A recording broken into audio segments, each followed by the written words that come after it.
આજે તો આપણે ફાઇનલી પહોંચી હતા મામલતદાર. અહીંયા તો આપણે એક કામ અને પછી પહોંચી આપણે બેંકે.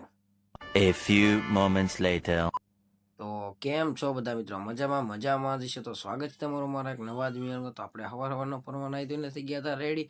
અને આજે તો મિત્રો બીજો દિવસ ગામડે અને પછી તો હું સવારના ફરવા મારો મામાનો છોકરો નળિયા પછી પતંગ સગાવવા મળ્યો તો મિત્રો તમે જોઈ શકો છો. અને પછી હું આપણે મિત્રો જવાનું તો ગામડે તો ગાડી કાઢી નીકળી ગામડે બાજુ. અને પછી તો હું અહીંયા આવીને આપણે સગાવાની હતી પતંગ. તો મારા ભાઈબંધ તો કે મને વિડીયોમાં લઈ લીધો. અને પછી તો ફાઇનલી આપણે મિત્રો પતંગ સગાઈ નાખી અહીંયા આવીને ત્યાં તમે જોઈ શકો છો એ પણ પતંગ સગાવતા હતા.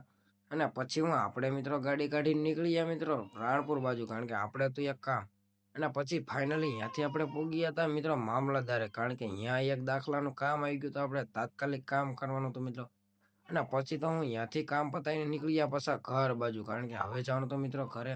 અને પછી હું બેંકે પહોંચી ગયા હતા. બેંકે હતું આપણે કામ, કારણ કે એન્ટ્રી પડાવવાની હતી બેંક. અને પછી અહીંયાથી મને મારો મિત્ર નીકળી ગયા રખડવા. મારો મિત્ર કે રખડવા જવું. અને પછી હું મિત્રો રસ્તામાં પગે તો એક ગાડી ભટકાઈ ગઈ હતી મિત્રો. અને પછી સાંજકોરો સમય થઈ ગયો. આપણે જવાનું હતું ભાવનગર બાજુ, ગાડી લઈને નીકળી ગયા ભાવનગર બાજુ. પછી ફાઇનલી 6:37 થઈ ગઈ હતી ને આપણે મિત્રો પહોંચ્યા હતા વલભીપુર.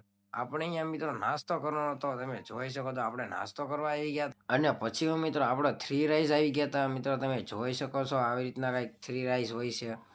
અને પછી ફાઇનલી બાબલા જેવા થઈને મિત્રો નીકળી ગયા આપણે ભાવનગર બાજુ, કારણ કે હવે જવાનું તો ઘરે. અને પછી હું ફાઇનલી સીતારામમાં પહોંચી ગયા. ત્યાં મિત્રો લેવાનો આપણે પંજાબી શાક. અને પછી હું પંજાબી શાક લઈને નીકળ્યા મિત્રો ઘર બાજુ. તો વિડીયો ગમ્યો તો લાઈક શેર કોમેન્ટ કરી નાખજો. જય હિન્દ અને જય શ્રી રામ મિત્રો.